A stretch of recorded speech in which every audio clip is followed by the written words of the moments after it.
My name is Heidi, I'm 34 years old, and I never thought an empty plate could start a war. The moment is burned into my mind. At my mother-in-law's long, polished mahogany dining table, 23 guests watched as servers set down perfect cuts of filet mignon. But they passed right by me.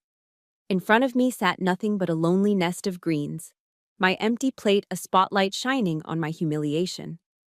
When my husband's Aunt Margot asked why, my mother-in-law, Vivian, offered a thin, cool smile, the kind that doesn't reach the eyes and still chills me to the bone, and said, "Oh, I only ordered for family."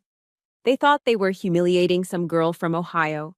They had no idea they were declaring war on Captain Miller of the United States Army, a woman trained to stay calm with an enemy's gun in her face.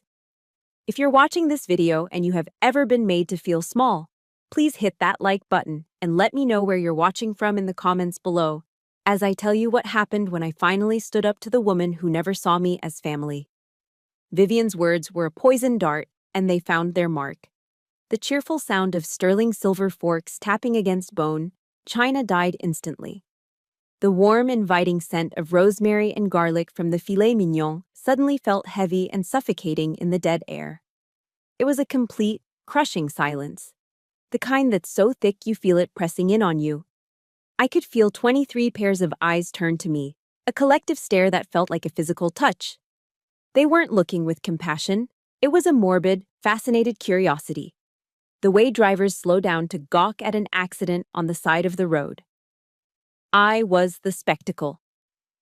My first instinct was to look for my husband, Derek, the man who stood with me on a sun-drenched afternoon and promised to be my partner, my defender, my family.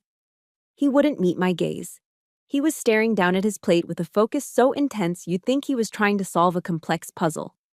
His face was flushed a deep, embarrassed red that crept up from his collar, and his hand, clutching his fork, had a slight but noticeable tremor. He prodded a single, slender spear of asparagus, pushing it from one side of his plate to the other, as if its journey was the only thing in the world that mattered. His silence was a betrayal far deeper than Vivian's cruelty. It was a public verdict. In front of his entire family and their influential friends, he was telling me, without saying a word, that he had chosen his side. And it wasn't with me. In that moment, watching him torment that poor piece of asparagus, I felt the lifeblood of our marriage drain away, soaking invisibly into the pristine Italian linen tablecloth. Just when I thought the silence would break me, a single voice cut through it. "Heidi, dear, please, have mine. I find I'm not very hungry tonight." It was Aunt Margot, his father's younger sister. She was a woman with kind, crinkling eyes and a warmth that felt entirely out of place in this cold, polished room. With a quiet grace, she slid her plate, the perfect medium-rare steak still sizzling slightly, across the polished mahogany towards me. Vivian's head whipped around, her eyes locking onto Margot. The look she gave her was a weapon, sharp and cold. "Margot," she said, her voice a low, dangerous purr that was meant to be heard by everyone. "Don't spoil the evening." But Margot's small rebellion had already done its work. Her simple act of kindness was a flare in the darkness, a signal that reminded me of a truth I'd nearly forgotten in my isolation. I wasn't entirely alone. That single gesture gave me the strength to pull myself back from the edge. Something inside me clicked into place. The searing pain that had been rising in my chest, the kind that usually dissolves into hot, helpless tears, didn't break. It solidified. It cooled and hardened into something dense and unyielding, like steel. In that instant, the accommodating daughter-in-law, the girl from Ohio so desperate for their approval, simply ceased to exist. Captain Miller of the U.S. Army took her place. The years of training I'd tried so hard to suppress in this world of passive aggression and unspoken social codes came roaring to the surface. My mind, which had been a whirlwind of hurt and humiliation, became sharp and clear. I started running through the OIDA loop, a combat doctrine drilled into us at Fort Bragg. Observe, orient, decide, act. Observe. The environment is a hostile dinner party in Greenwich, Connecticut. The opposing commander, Vivian, has launched a direct psychological assault. My primary ally, my husband, has abdicated his role and failed to provide support. The mission objective of the opposition is my public humiliation and forced surrender. Orient, the enemy's greatest weakness is her arrogance. She sees me as an emotional, unsophisticated outsider. She expects a scene, tears, yelling, a dramatic exit. My greatest asset is my discipline, an element she hasn't factored into her calculations. My composure is a weapon she won't see coming. Decide. I will not engage the enemy on her chosen ground. I will not give her the satisfaction of the emotional reaction she craves. This is a strategic withdrawal, not a defeat. I will disengage, regroup, and select a new time and place for the counter-assault, one of my own choosing. Act. I drew a slow, deliberate breath, holding it for a count of 4, just like we were taught to do before rifle qualification. It steadied my hands. I reached for the heavy crystal water glass, its faceted surface cool against my skin. I took a small, controlled sip. Then I lifted my chin and looked directly across the table, my eyes locking with Vivian Harrington's. And then I smiled. It wasn't a real smile. It was a carefully constructed expression, a calm, measured curve of the lips that held no warmth at all. It was the smile of a strategist, not a victim. "That's quite all right," I said, my voice steady and clear, projecting easily across the silent room. "I'm on a new diet. Thank you for being so considerate, Vivian." I saw the flicker of confusion in her eyes. The triumphant smirk on her face faltered, replaced by a subtle tightening around her mouth. She had prepared her battlefield for a hysterical woman, not a calm soldier. My refusal to play my assigned part had thrown her off balance. But this was my new mission. I was no longer trying to win their love. I was planning to win the war. As I glanced around the table at the curious, uncomfortable faces, a single, heavy question settled in my mind. How did I, a captain in the U.S. Army, trained to read a battlefield and anticipate an enemy's moves, walk so blindly into a trap this personal and this brutal? To understand that, we have to go back to the very beginning. To understand how I ended up sitting at that table, a soldier frozen in place, you have to understand that the empty plate wasn't the first shot fired in this war. It was just the first one the whole world got to see. The battle had been going on for years, a quiet, grinding campaign of psychological warfare, and it all began on the night of our engagement dinner. I remember picking out my dress for that evening. It was a simple, elegant navy blue sheath from Ann Taylor, the nicest thing I owned. I felt confident in it. I was a successful speech pathologist, I had built my own practice from the ground up, and I was in love with a wonderful man. I thought that would be enough. I was naive. The moment I walked into the Harringtons' house in Greenwich, I felt like I was back in my dress blues, standing for a surprise inspection I couldn't possibly pass. Vivian didn't ask about my work with children who have speech impediments. She didn't ask about my tour in Afghanistan, even though Derek had proudly told her I was a captain. Her first real question to me, after a glacial hello, was, "Heidi dear, do you know the difference between a salad fork and a fish fork?" She asked it with a serene smile, as if she were simply making conversation about the weather. Later, as we sat down to a dinner that was more intimidating than any formal military function I'd ever attended, she turned her focus to my family. "And where did you say you grew up, dear?" "Ohio," I said, my voice steady. "Just outside of Cleveland." "Oh, lovely," she replied, though her tone suggested it was anything but. "And your parents, what do they do?" "My dad was a delivery truck driver for 30 years, I said, a wave of pride washing over me. "And my mom was a secretary at an elementary school." Vivian's smile widened, but it never reached her eyes. She placed her hand on Derek's arm. "How sweet," she murmured, loud enough for the whole table to hear. Derek has always had such a soft spot for the less fortunate. Derek gave a short, awkward laugh, and the conversation moved on. But I sat there, feeling the heat rise in my cheeks, suddenly feeling less like a fiancé and more like my son's latest charity project. That night, I was also formally introduced to the ghost who would haunt our marriage, Julia. Art gallery director, senator's daughter. Perfect. Vivian never missed an opportunity to conjure her. When I'd show up to a family brunch with my hair pulled back in a neat, practical bun, a habit from my time in the service, Vivian would sigh wistfully. "Julia has the most wonderful blowout," she'd remark to no one in particular. "So much body." When I ordered a Sam Adams at a casual family barbecue, Vivian would raise a perfectly sculpted eyebrow. "Julia has such a sophisticated palate for French wines," she'd say, swirling her own glass of Chardonnay. Derek, bless his heart, was blind to it all. "Mom doesn't mean anything by it," he'd insist later, when I'd gently try to explain how it made me feel. "That's just how she is. Give her time. She'll grow to love you." But I knew better. Julia wasn't just an ex-girlfriend, she was Vivian's weapon of choice. The perfect, polished ghost she used to remind me that I would never, ever measure up. And the worst part was, I didn't even want to be her. But the most painful attacks weren't her words. They were her actions. The Harrington living room was dominated by a massive, white marble fireplace, and the mantel above it was a carefully curated museum of their family's history. There were photos of Derek's christening, his graduation from Yale, his father's business achievements, his sister's wedding. Every major milestone was there, framed in ornate silver. But our wedding photo was conspicuously absent. When I finally got up the nerve to ask why, Vivian waved a dismissive hand and said, "Oh, the composition just didn't quite fit the overall aesthetic, dear."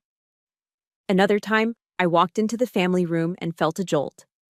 On a small end table, where a framed portrait of me from our engagement shoot used to sit, there was now a new picture. A photo of Derek, beaming, with his arm around Sunny, the family's aging golden retriever. I'd been systematically, quietly, and completely erased from the visual history of the family I was trying so desperately to join. The breaking point, the moment my hope finally started to die, came on our first Thanksgiving as a married couple. We lived in North Carolina, near Fort Bragg, so visiting his family in Connecticut was an 8-hour drive. We packed the car, brought a homemade pecan pie and a nice bottle of wine, and battled holiday traffic all the way up I-95. We were exhausted, but excited. When we finally pulled into the long, winding driveway, the house was dark. Completely dark and silent. We stood on the grand front porch, a cold November wind whipping around us, and that's when Derek's phone buzzed. It was an email from his mother. She informed him that the whole family had decided, on a whim, to fly to St. Bart's for the holiday. "It was all so last minute, darling," the email read. "I completely forgot to tell you. Hope you two have a lovely Thanksgiving." We stood there, in the chilling twilight, two forgotten soldiers on the doorstep of an empty, silent mansion. That night, in a sterile guest room that didn't even have a picture on the wall, I cried for the first time since we were married. I wasn't crying over a missed vacation. I was crying for the death of a dream. The dream that my love and my effort could ever be enough to earn me a place in this family. Derek held me as I sobbed, and he promised, with tears in his own eyes, that he would finally have a serious talk with his mother. He promised he would make her understand. But he never did. His silence became a wall between us, brick by brick, excuse by excuse.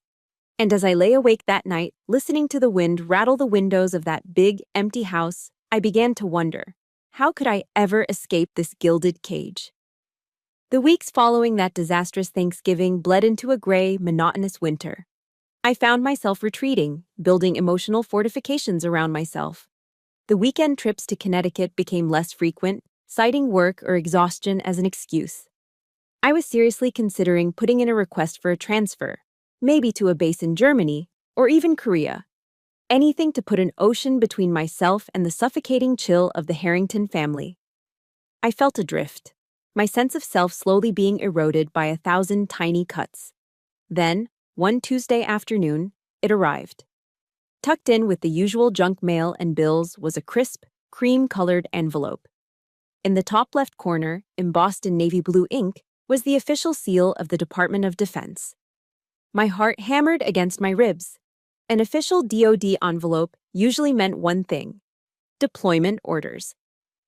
I carried it inside, my hands slightly trembling, and sat down at our small kitchen table before carefully slitting it open. But it wasn't orders. It was an invitation. My eyes scanned the formal, typewritten words, my brain struggling to process what I was reading. I had been selected. Out of a pool of hundreds of highly qualified officers, I had been chosen to be a keynote speaker at the annual Defense Leadership Conference in Washington, D.C. They had read an after-action report I had co-authored on strategic operations and wanted me to speak on the topic: Strategy and Compassion, the Modern Female Leader on the Battlefield. It was an unbelievable honor. This wasn't some minor workshop. This was one of the most prestigious events of the year, attended by the military's top brass. It was a level of professional recognition I had only dreamed of. I didn't tell Derek right away. I needed a moment to let this victory be entirely my own. This joy felt too pure, too personal, to risk having it tainted by the complex filter of his family. I sat there in the quiet of our small apartment, the late afternoon sun streaming through the window, and I read the letter again and again. The heavy official paper felt solid and real in my hands. For the first time in a long time, I wasn't Derek's unsuitable wife. I wasn't Vivian's charity case. I was Captain Heidi Miller, a respected expert in my field. A forgotten strength began to rise up from deep within me, a sense of purpose that had been dormant for too long. This was my world. This was the world where your value was measured by your merit, your skill, and your contributions, not by the last name on your family tree. In that moment, I remembered the words of General Ann Dunwoody, the first woman to achieve a 4-star rank in the U.S. military. Your career is not defined by what others think of you, but by what you contribute. When I finally told Derek that evening, he was genuinely thrilled for me. His face lit up, and he wrapped me in a huge hug, lifting me off the floor. "Heidi, this is incredible," he said, his voice full of pride. "I knew you were amazing." His sincerity was a balm on my weary soul, a reminder of the man I'd fallen in love with. But even as I hugged him back, a small, cautious part of me held back. Was this pride strong enough to withstand the chilling judgment of his mother? Later that night, I overheard him on the phone, excitedly telling his parents the news. My heart warmed as I listened until I heard his tone shift, becoming more casual, more dismissive. "Yeah, it's in D.C. Yes, the Pentagon is involved. I'm not totally sure. It's some kind of conference or something." Some kind of conference or something. He'd done it again. Unconsciously, almost certainly without malice, he had downplayed my achievement. He had taken a national honor, a career-defining moment, and reduced it to a vague, unimportant something to make it more palatable for his parents.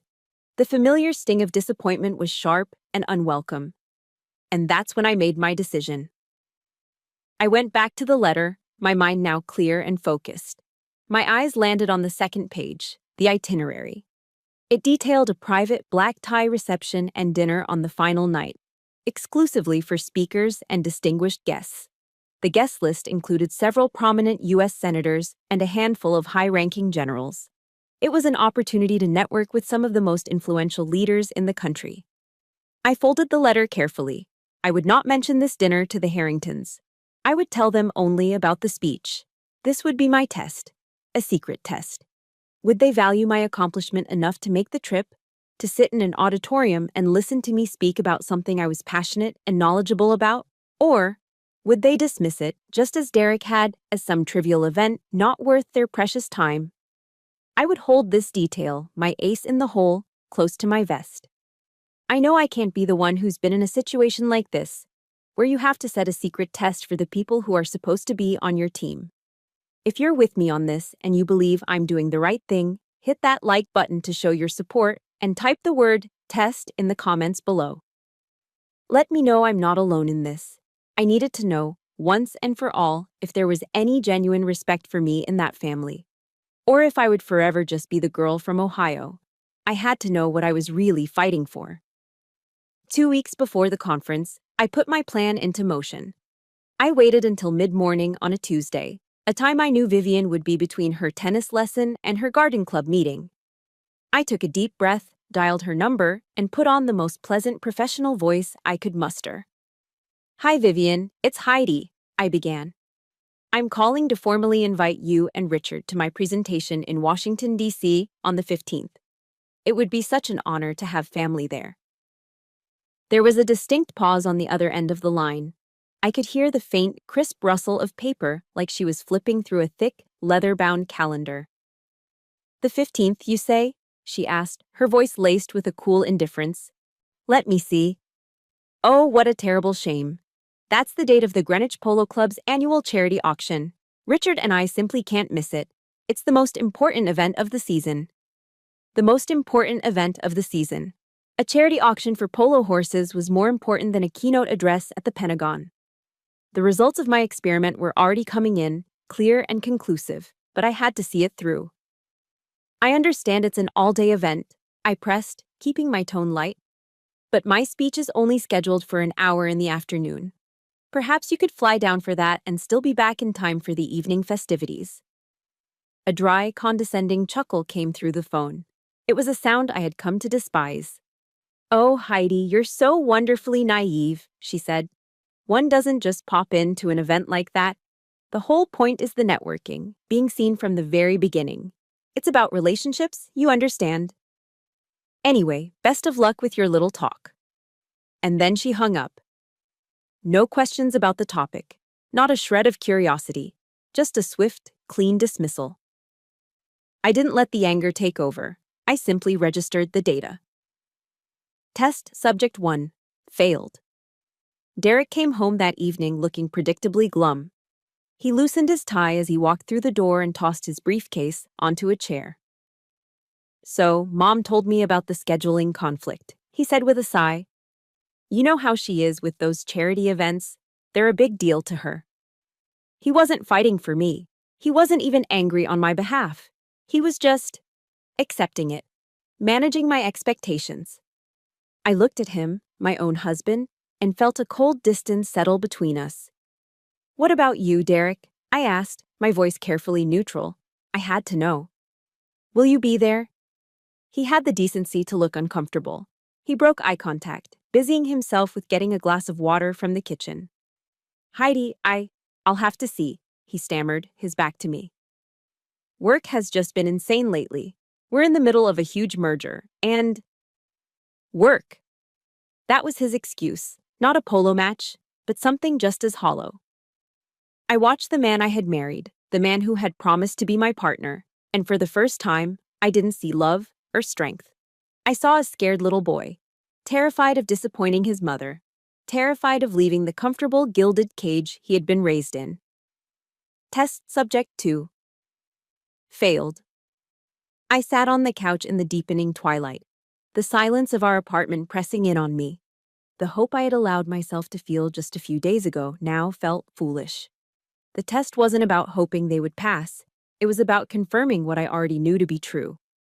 Vivian's world of old money and social status had its own rigid hierarchy.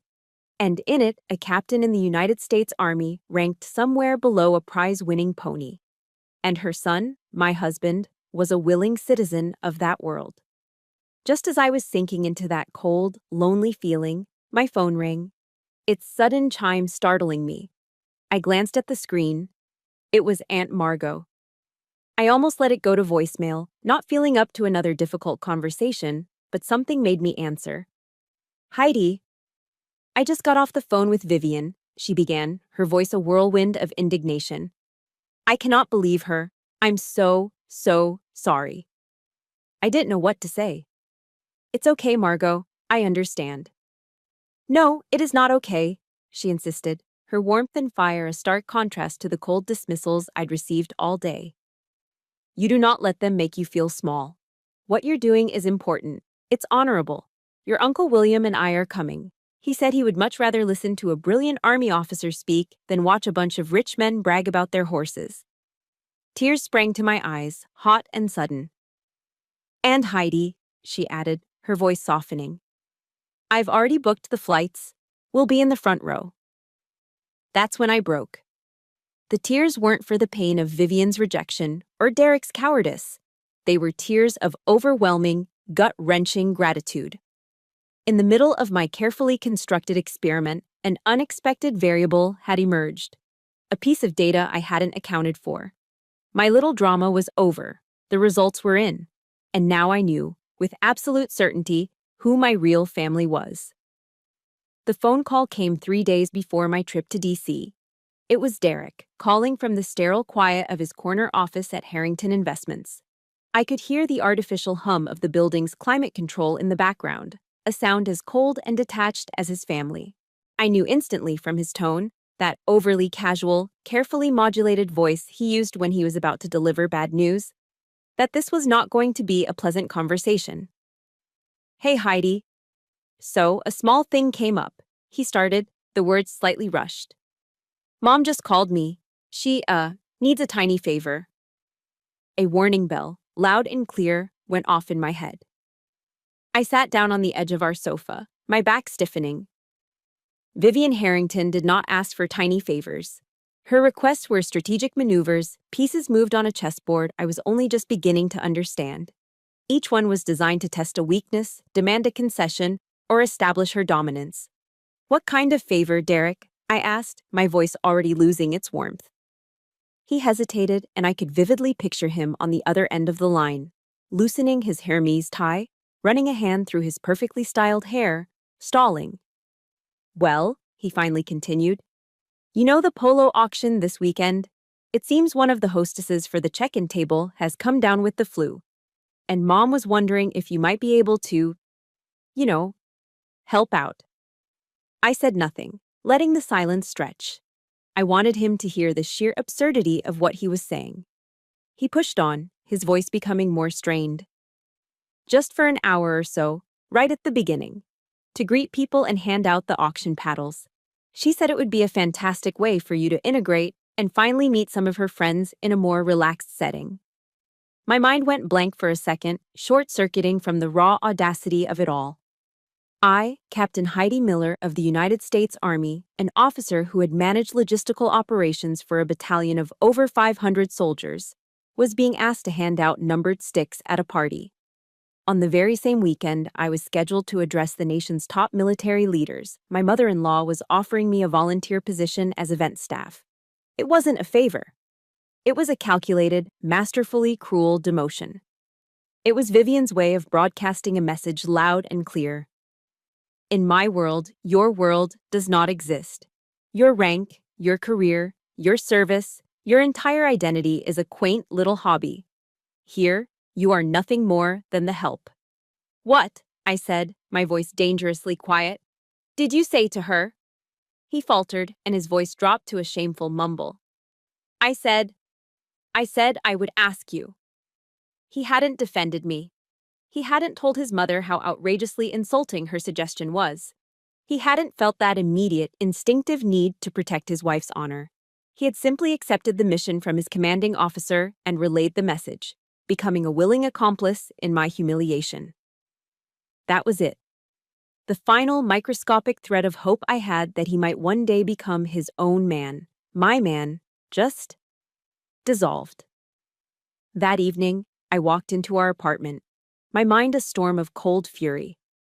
I dropped my keys on the small entryway table and walked toward the bedroom, and that's when I saw it. I stopped dead in the hallway. The blood in my veins, which had been simmering all afternoon, began to boil.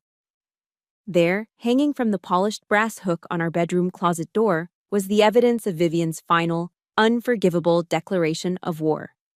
She had sent over the uniform for the polo event, delivered by courier.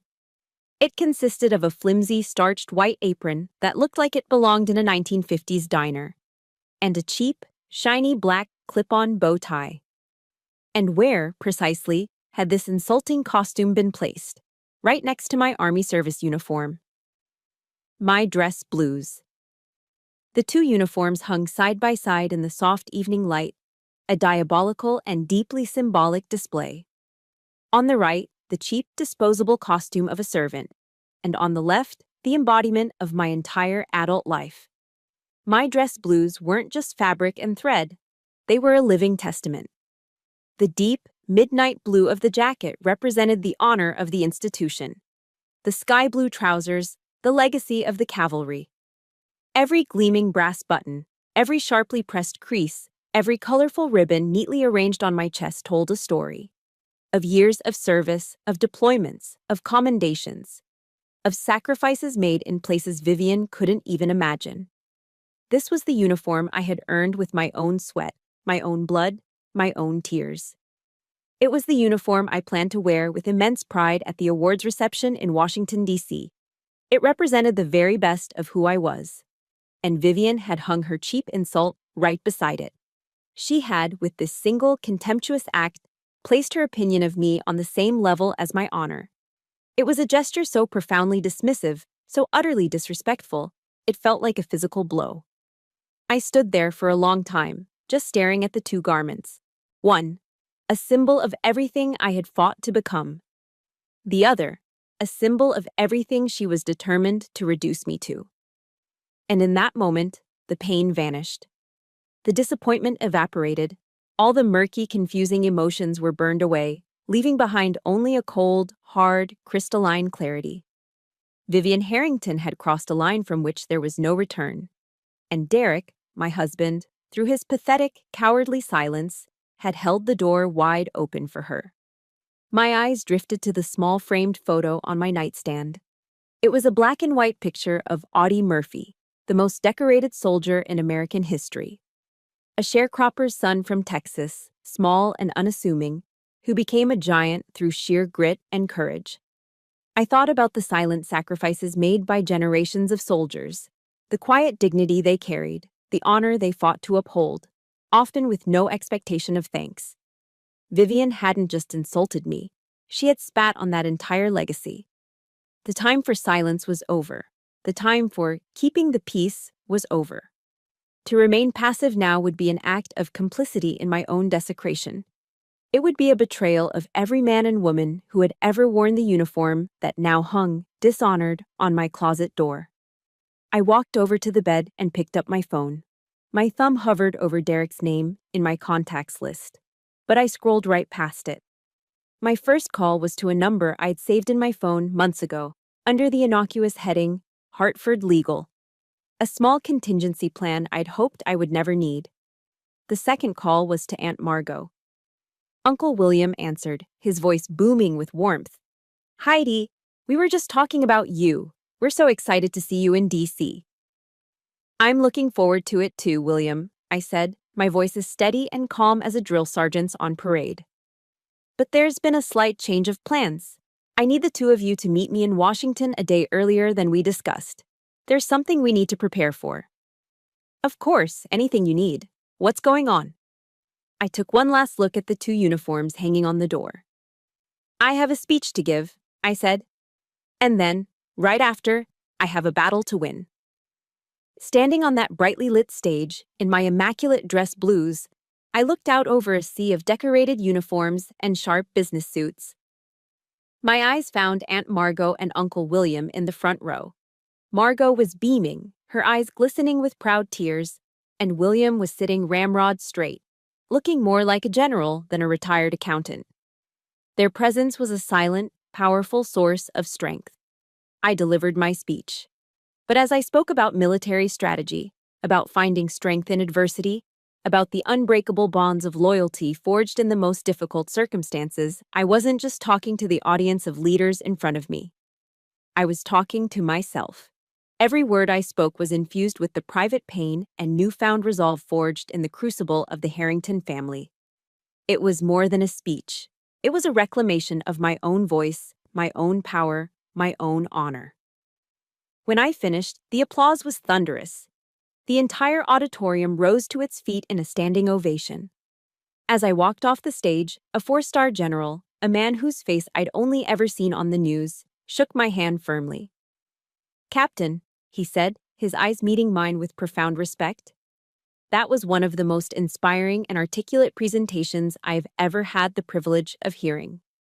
In that moment, under the warm glow of genuine admiration, I felt a powerful reminder of exactly who I was and what I was capable of. The insecure girl from Ohio was gone for good. But there was no time to celebrate. The first phase of the operation was complete, but the main event was still to come. While others headed for the cocktail reception, I took a taxi directly to the Willard Hotel, one of the most historic and powerful addresses in Washington, D.C. I had booked the presidential suite for our meeting, not for the luxury, but for the symbolism.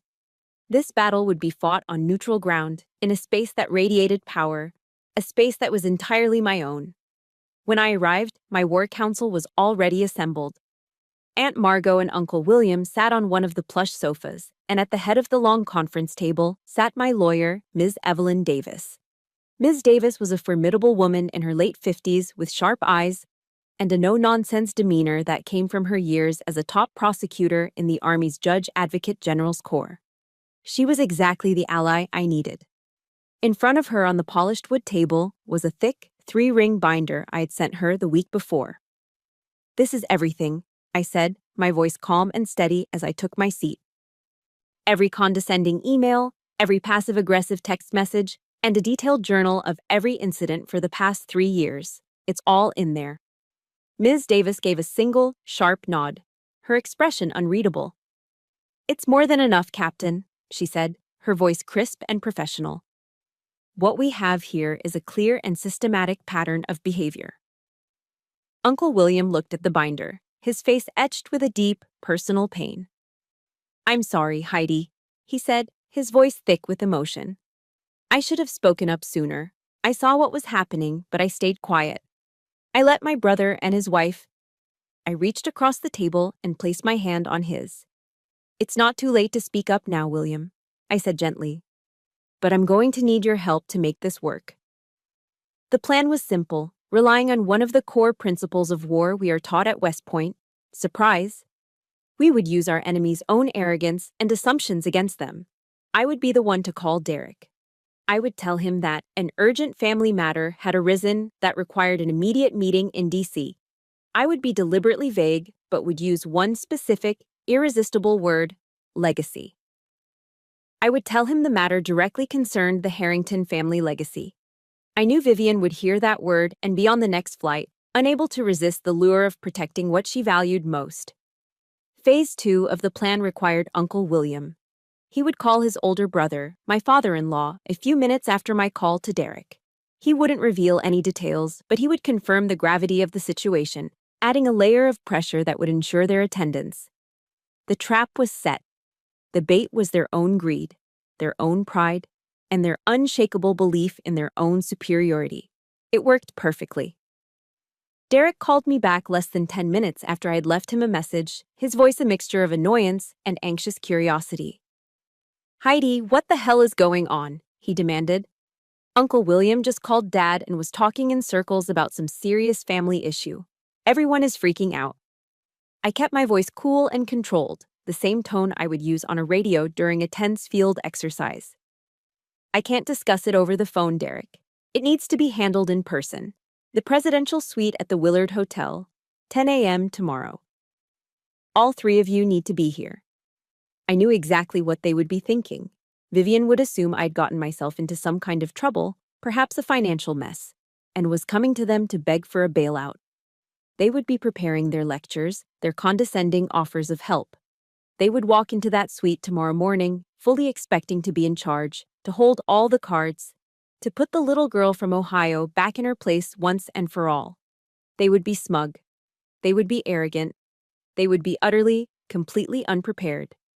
They had no idea they weren't coming to a rescue mission.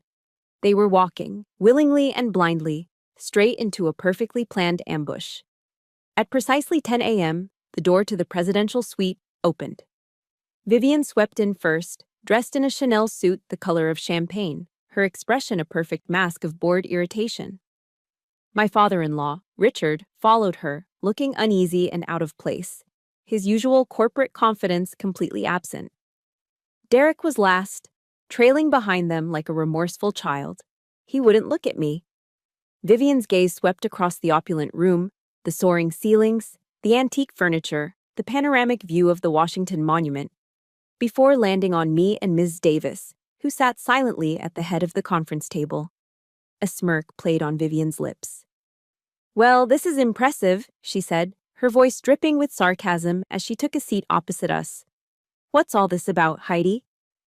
Did you decide to sue us because you didn't care for your salad? Richard shifted uncomfortably in his chair. Derek stared intently at the polished surface of the table, his reflection staring back at him. They sat there, radiating an aura of untouchable privilege, fully convinced they had been summoned to put out a small, insignificant fire started by their petulant daughter-in-law. Ms. Davis let the silence hang for a moment before she spoke, her voice as sharp and precise as a surgeon's scalpel. Good morning, Mr. and Mrs. Harrington. Derek. We are here today to discuss what the legal profession refers to as a systematic pattern of behavior, designed to inflict emotional and psychological distress upon my client, Captain Miller. Vivian actually laughed. It was a short, barking sound, utterly devoid of humor. A systematic pattern?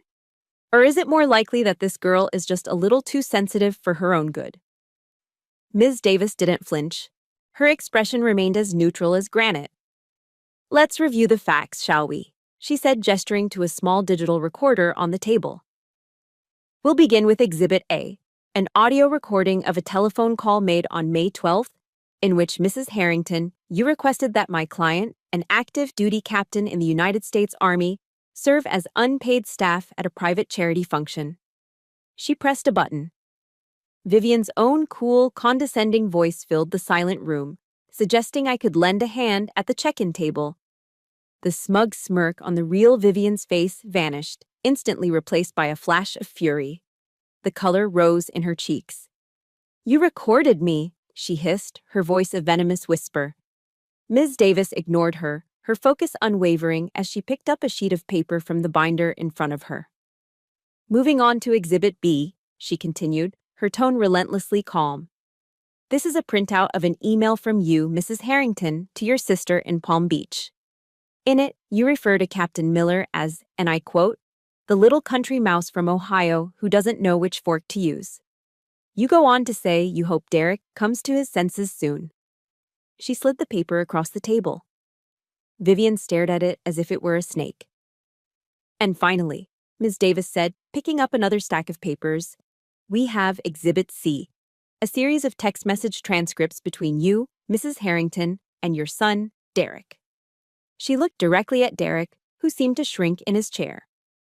In these exchanges, the two of you repeatedly agree that Captain Miller is not one of us and doesn't belong in your world.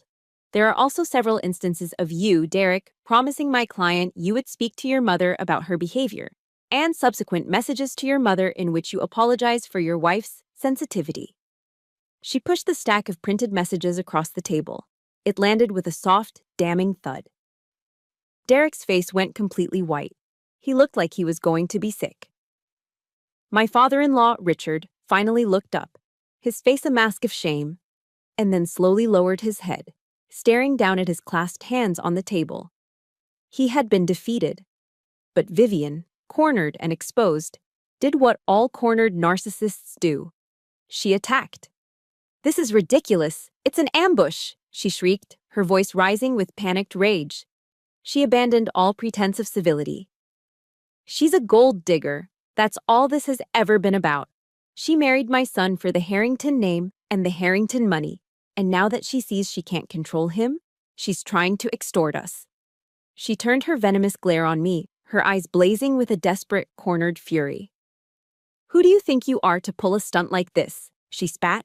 You have nothing. You are nothing. You're just some little soldier girl playing dress-up, and you have no idea who you're dealing with.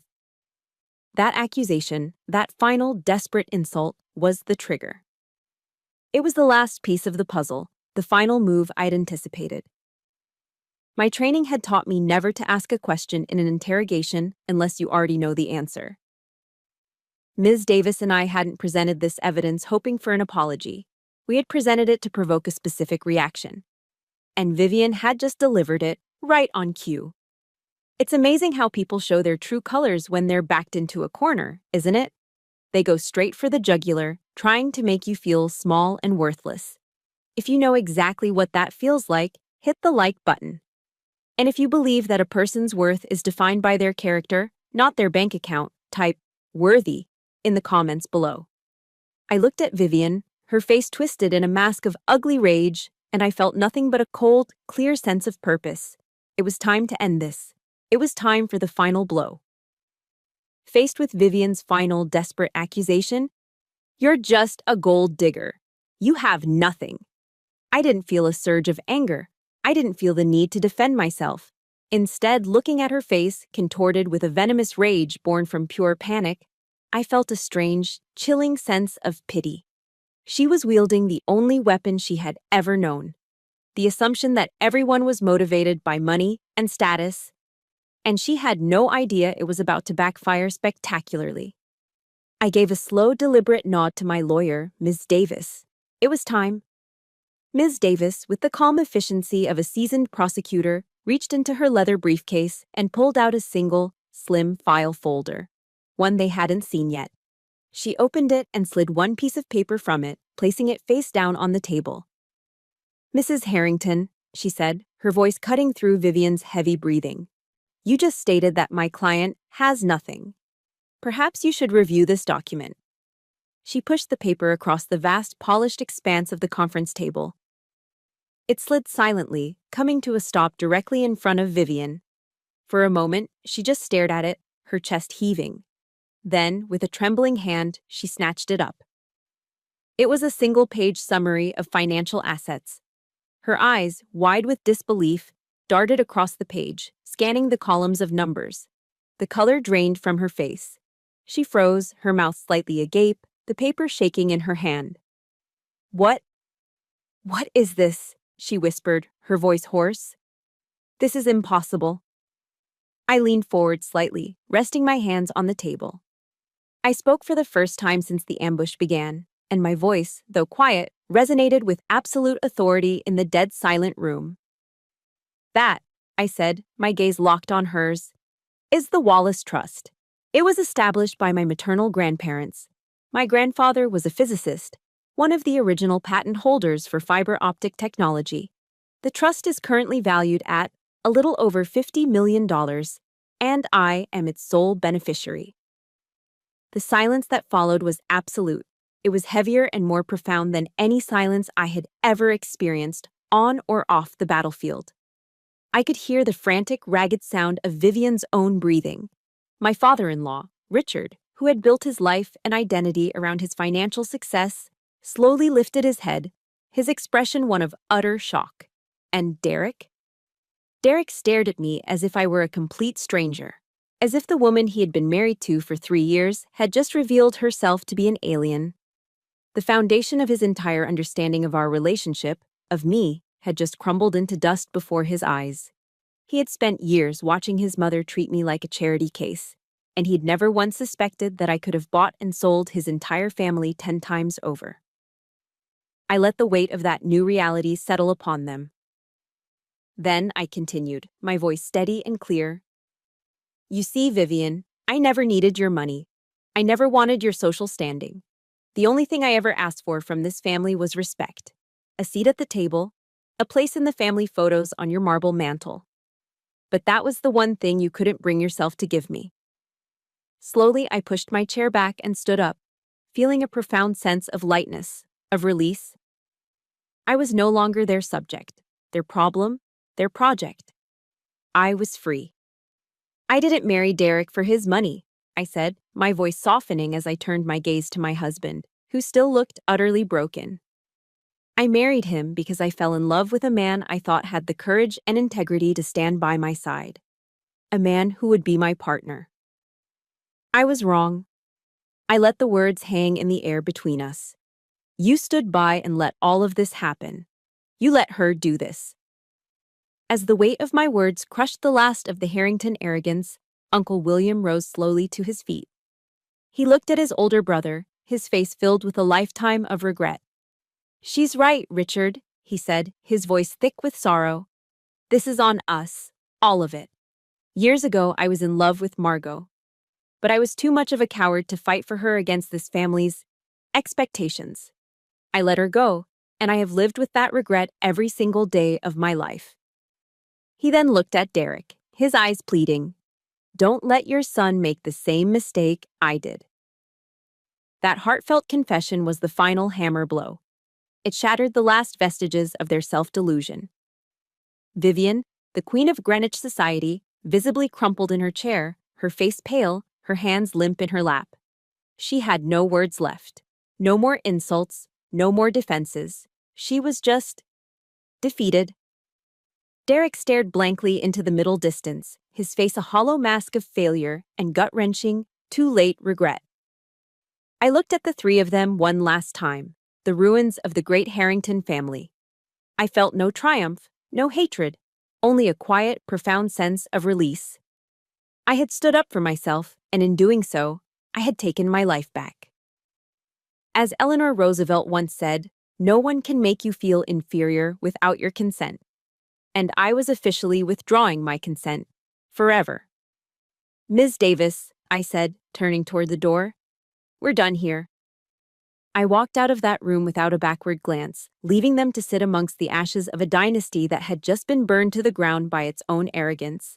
Stepping out of that presidential suite and into the quiet, carpeted hallway of the Willard Hotel, I didn't feel the triumphant thrill of victory I had expected. There was no surge of elation, no desire to celebrate. There was only a profound, hollow emptiness. The adrenaline from the battle, the intense focus that had kept me sharp and steady for the past 24 hours, drained away all at once, leaving a bone-deep exhaustion in its place. It was the familiar feeling of coming back to base after a long and grueling mission, a sense of relief overshadowed by the sheer weight of what had just happened. Aunt Margot wrapped her arms around me in a fierce, protective hug. She didn't say a word, and I was grateful for her silence. There was nothing to say. Uncle William simply came and stood beside me, placing a large warm hand on my shoulder. His touch was steady and grounding. We didn't cheer. We didn't exchange victorious glances. We just stood there for a long moment in the opulent hallway, three survivors surveying the wreckage of a storm we had created. The war was over.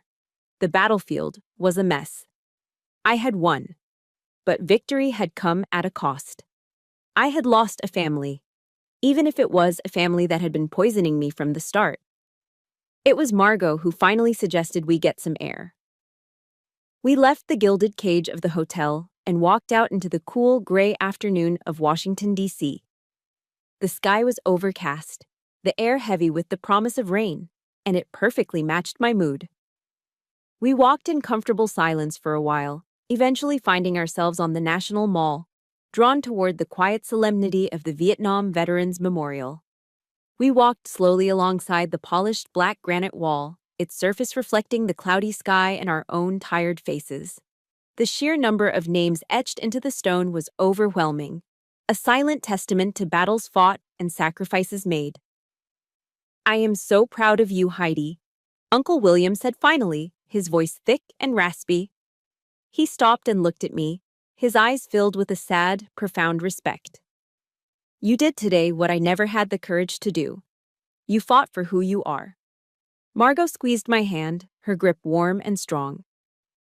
"You didn't lose a family today, sweetheart," she said softly. "You just pruned the branches that were killing the tree. Your real family is standing right here." I reached out and traced one of the names carved into the cold stone. I thought about all the silent wars people fight every day, the internal battles for dignity and respect that leave invisible scars. Looking at that wall, a strange and unexpected sense of peace began to settle over me. I had fought my war, and I had survived. Just then, my phone vibrated in my pocket. I pulled it out. The screen read, "Derek." A part of me wanted to ignore it, to let the call go to voicemail and disappear from his life forever. But another part, the part that needed closure, compelled me to answer. I took a deep breath and swiped the screen. "Heidi!" His voice was shattered, broken into 1,000 pieces.